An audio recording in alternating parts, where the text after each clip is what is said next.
Hi guys, today I'm taking you on a real, non touristic day in Moscow. We are visiting my friend's stunning Soviet apartment, eating famous local street food, and make sure to stick around until the end because I'm going to show you a magical 16th century monastery hidden right in the middle of the city. Let's dive in. Welcome to another video. Today I'm not alone. I'm meeting someone very dear to me. We actually planned this back in winter, but that's classic Moscow for you. In summer though, there are no excuses. So today we are heading to Masha's place, finally. But first, an important stop, food. So before visiting my friend's place, we made a quick stop at a local legend, a shawarma joint right by Shabolovka metro station. And let me tell you, this place is a big deal. The ratings are solid and the line is almost always there. Locals know about it and they are ready to wait. And the best part, prices start at just 190 rubles, which is almost unheard of in Moscow. I actually came here once before and I was a little disappointed, but my friend convinced me to give it another shot. And with a rating like that, I figured it deserves a second chance. So here we are, about to find out if the legendary shawarma really lives up to the hype. And honestly, like it. the second time was the charm. Maybe it was the good company, or maybe I was just way too hungry. But this time, I really fell for it. So today, I finally made it to my longtime friend's place. She moved into a new apartment about a year ago, and since she's an interior designer, she completely renovated it herself. I was so curious to see what she's done with the space. First of all, the apartment is pretty big by Moscow standards, a solid 75 square meters.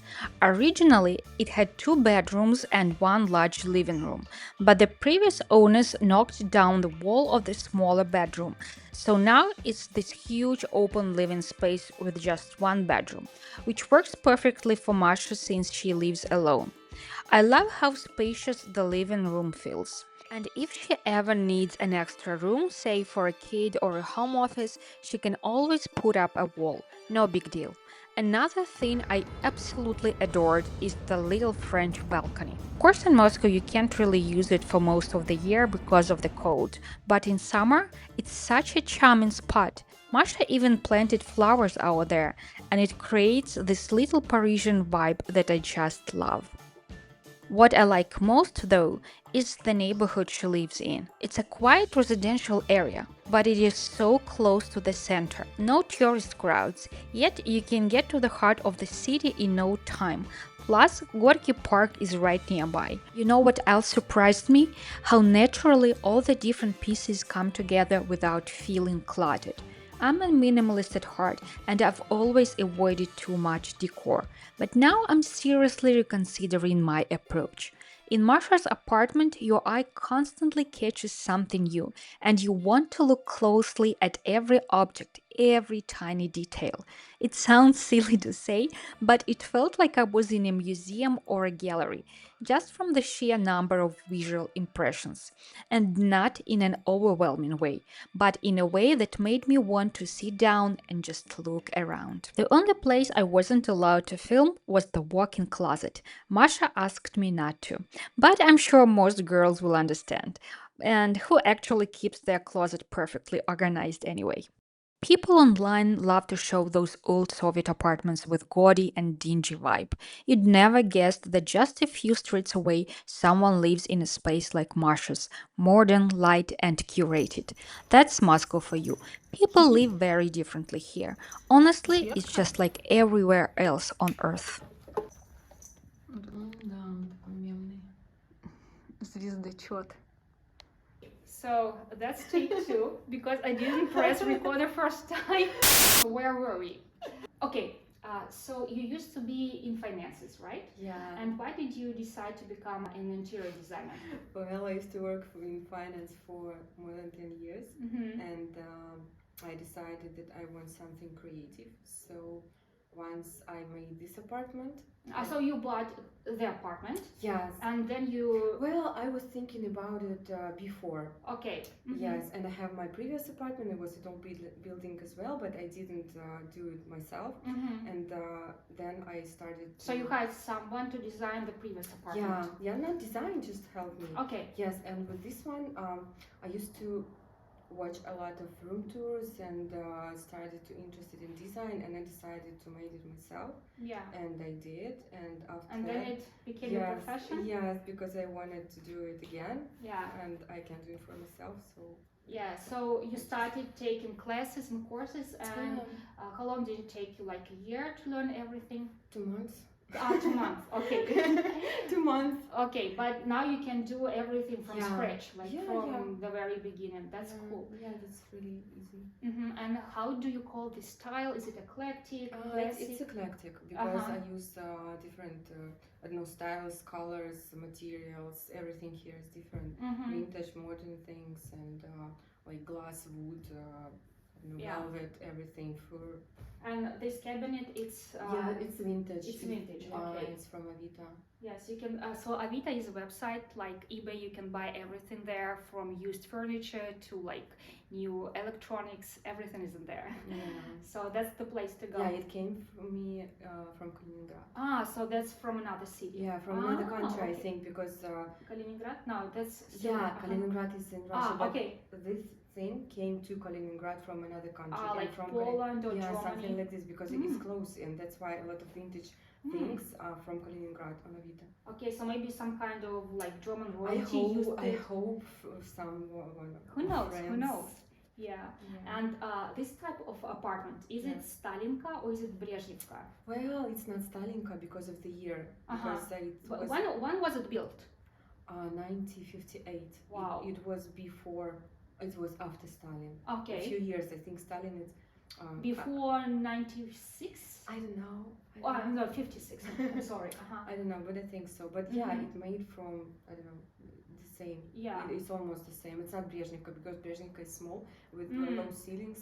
Here we have 3 meters. Yeah. Yeah, the like ceilings are pretty high. Yeah. And how do you tell the difference between this style and Stalinka? How is it different? Outside, because Stalinka usually very nice looking outside, and here like how exterior. Exterior. Yeah, and this is just like brick. Yeah, brick. That's it. Okay. Concrete. Yeah, brick. Okay, and I think like in New York, those are called brownstones, and probably it is something like this, like Brooklyn style. Yeah, but it's still very nice. Well, outside it's not, but inside they really have big apartments still. Not Brezhnivka, not small one. So you designed everything yourself? Yes. And you've done it like from scratch? From Pinterest. Okay. I just used Pinterest, and I didn't know how to, draw everything. So I asked a designer to draw, electricity for me. Okay. Because I didn't know how to do it. But other things, I just find pictures on Pinterest and just tell my workers. My workers to do things. You've done a great job. Thank you. So and she's a designer, and she does amazing designs, and she has a lot of projects and work, so I can't wait to see you. So this is it. Все, мне как... Так, сейчас подожди. I like this elevator. Наоборот, вот типа. Подожди.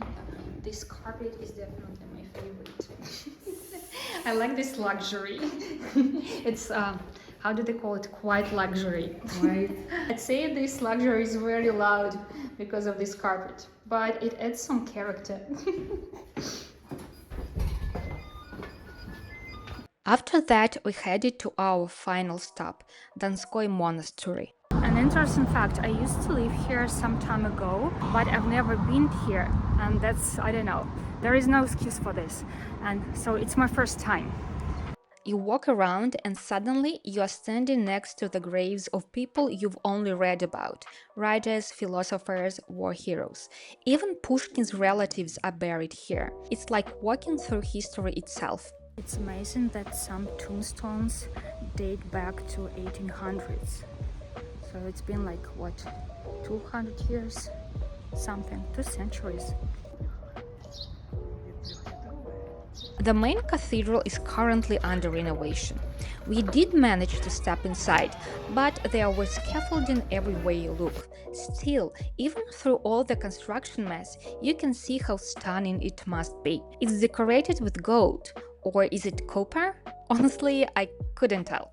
What I loved most, there were no tourist crowds, just a few people walking quietly around. If you ever need a moment to slow down in Moscow, this is the place.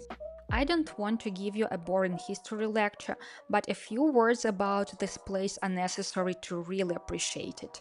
The monastery was founded in 1591, and when you see gravestones from the 18th or 19th centuries, it hits you. Some people really do leave a legacy behind. Honestly, I feel a bit weird filming at the cemetery. I don't know if it's allowed. I think it is, but it's just like this feeling that it's not the place to film. But we're trying to be quiet and respectful. Plus, the cemetery is very beautiful, and it's been here for ages. I can't even believe it. And there's one detail that I keep coming back to. In one of the cathedrals, two abbots are buried right where people walk. They asked to be buried there on purpose, so that visitors could literally walk on their graves as a sign of humility. Think about that. Honestly, I always thought walking through a cemetery would be creepy, so I never came here before. But it turned out to be one of the most unexpectedly beautiful walks. So Masha lives right by this place. It's like, I don't know, 5 minutes away from your place. Yeah, 5 minutes. And she never comes here. Almost never. Because it's cemetery. Yes, it's a cemetery, but I've seen a lot of people with cameras and stuff, and it's actually more like a museum. So it's so good to come here and just chill. Yeah, but they're just tourists and I live here. Yes, That's why. yeah, I know. Yes, that's why. Because when you live somewhere, you usually think that you have a lot of time when you can go and like do stuff, and you never do. But when you're a tourist or just visiting, maybe it's the place itself, maybe it was the perfect weather, but I actually felt this deep sense of peace and quiet. And I don't say that lightly.